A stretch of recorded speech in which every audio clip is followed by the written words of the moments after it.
Hello and good afternoon. Here we are representing Section 03 of Mr. Radabaw's government class. My name is Brian. My name is Joe, and we have a good question to answer for you guys today. Brian and I here are going to answer as to who we think should be in charge of drawing congressional lines. So first, Brian is going to answer what exactly are congressional lines and how do they work? And second, who and how are they drawn in the United States of America today? So congressional district lines are passed through a state legislator, just like any regular legislation would. So that being said, they're subject to a veto by a governor, and this is true in all but 5 states.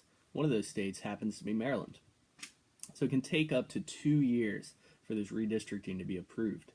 This is because there are many guidelines and many requirements that each state must meet. And each state often has a different set of guidelines that must be followed. For example, Connecticut and Maine require supermajority. Supermajority is the idea that 2/3 of the vote in each house is needed in order for approval. Now, there are many different commissions that are a part of this process. For example, the Advisory Commission. The Advisory Commission is basically just a group of people that advise the voters on the different parameters regarding the redistricting. It is very simple. Another commission is the Politician Commission. The Politician Commission draws state lines with elected officials. So in essence, congressional redistricting is just the division of districts and is drawn by the state. And this is where the problem arises. This is where Joe's going to step in and explain the resolutions that he's proposed. So, like Brian said, congressional lines are drawn by the state. This becomes an issue, and one of the main issues out of this is gerrymandering. Gerrymandering is defined as the manipulation of electoral boundaries that favors one party or the other. So, here are just some quick problems that are caused by gerrymandering. So first, as one might expect, one party dominating one district. So, say you're a Republican living in New York. You're probably one of the few anyway there.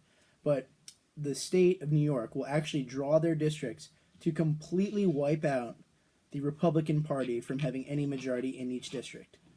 So, if you're a Republican voter in New York, you begin to suffer.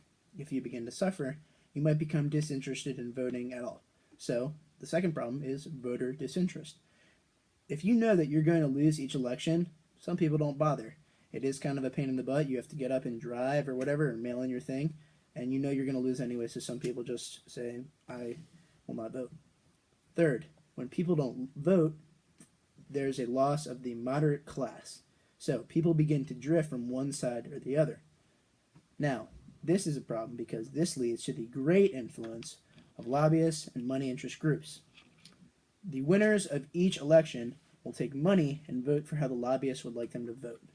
So, in an ideal world, Brian and I have proposed a way to solve the gerrymandering issue. In an ideal world, we could create some type of committee that's not directly involved in each area, or that they are not directly involved in the government at all. As in, they don't live there, they're not a representative of that at all, but they understand how to properly draw lines that correspond with populations. In our opinion, that'll be the best way to solve the gerrymandering issue, and that'll be the best way to solve to make each election fair and reasonable. And so in essence, if we could have an outside party draw these lines, given that they understand it, there will be a much more fair election process in the future. Thank you for your time. Have a good one.